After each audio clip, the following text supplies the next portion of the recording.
My name is Zach. We're here discussing a question for issues in student ministry. What do you see as some of the most important reasons for the epidemic of loneliness among teenagers today? How are how could caring youth leaders relate to the crisis? So we talked a lot of it had to do with the culture that the students are in, and that involves a lot of technology. Um, and so when it comes to student ministry, we tend to see that ministry in general is all about building relationships with students of all kinds of personalities, whether extrovert or introvert, and that it takes time. It can take a lot of time, a lot more time for some than others. And we see that just within the culture that we live in, it really leads to loneliness through technology. Um, People feel like they have to do their own life on their own time, on their own.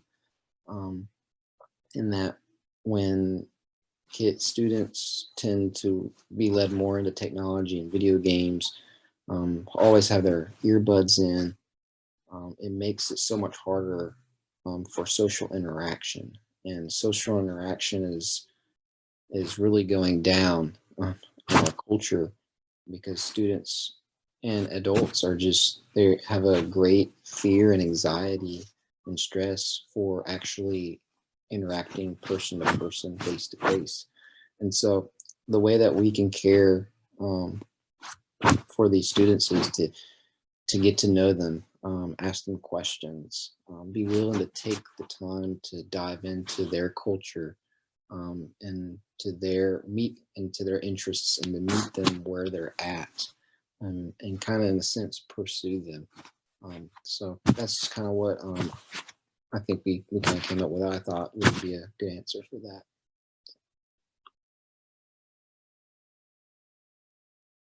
I'll go next. So I'm Eufaula, and yeah, so when we talked about the epidemic of loneliness, I think a big thing as well, in adding to the culture, is the idea of the individualism, where we kind of have to carry everything on our own shoulders. And it's like if you share with other people, it seems like the world calls you weak, or seems like there's something wrong, or you get shamed for it. And so I think, especially for us as youth leaders or student leaders, is to show them that it's okay to be vulnerable. And for us ourselves is to be uh, putting our walls down, to be vulnerable with them as well, and to let them know that, like how Zach was saying, that this is a safe space for them to be able to talk with us and to share the things that they're going through. Um, Especially like learning their cultures, what they enjoy, like, and putting yourself out there and showing them that, hey, I care about you, and that's something that we as youth leaders or student leaders can do to really relate to the youth and their loneliness. Yeah.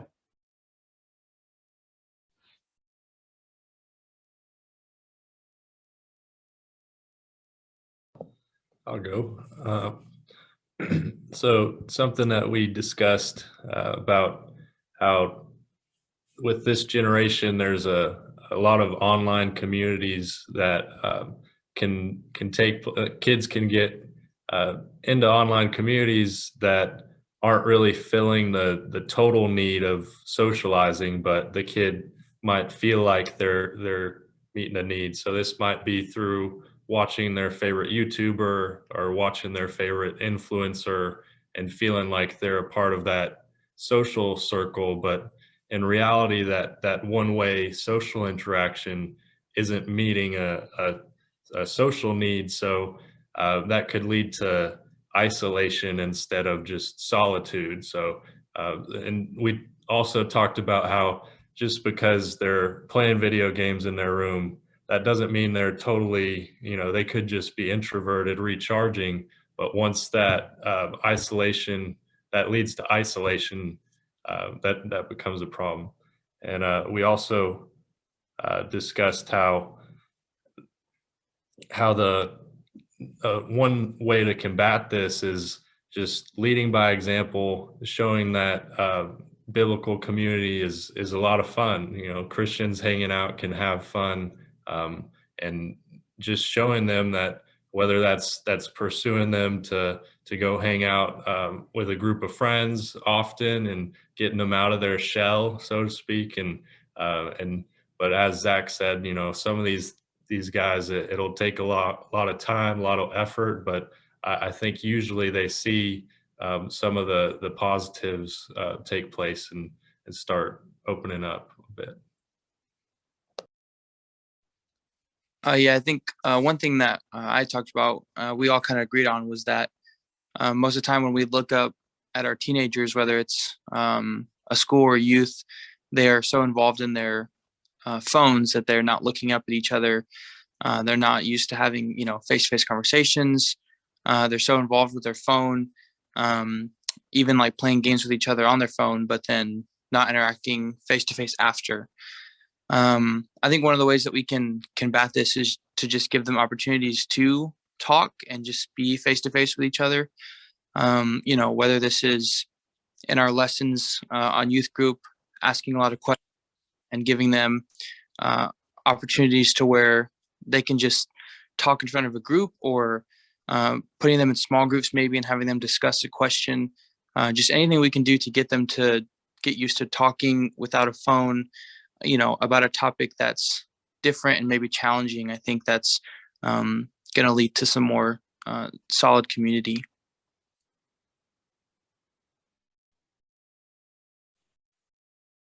My name is Serena. So for this question, I think adolescence is the time when individual starts to seek self-identity, personal values, and social acceptance, while being more aware of the shortness in both humanity and the world. However, in many cases, teenagers are not living in a safe environment where they could find understanding, guidance, and unconditional love. Instead, what they often receive is ignorance, impatience, or mocks. Therefore, they are usually too scared to ask questions around, whereas it doesn't mean their needs could disappear simply by not expressing aloud. Rather, under the pressure of the surrounding, they tend to begin with wearing different masks to attract different groups. However, because their pretense are not their real selves, so they still feel lonely and not accepted because their needs are unfulfilled. So they still feel lonely and lack of understanding, and because they don't know who could help them, to guide them, and don't know where to find help. So they still feel lonely, helpless, and hopeless. So for the last part, for helping them as leaders, so we can try our best to create a trustworthy and inclusive environment for them to feel accepted, to be themselves, no matter they are willing to open their hearts yet or not. And for example, when we have Bible study in this group, maybe it's better to be a discussion based instead of lecture based.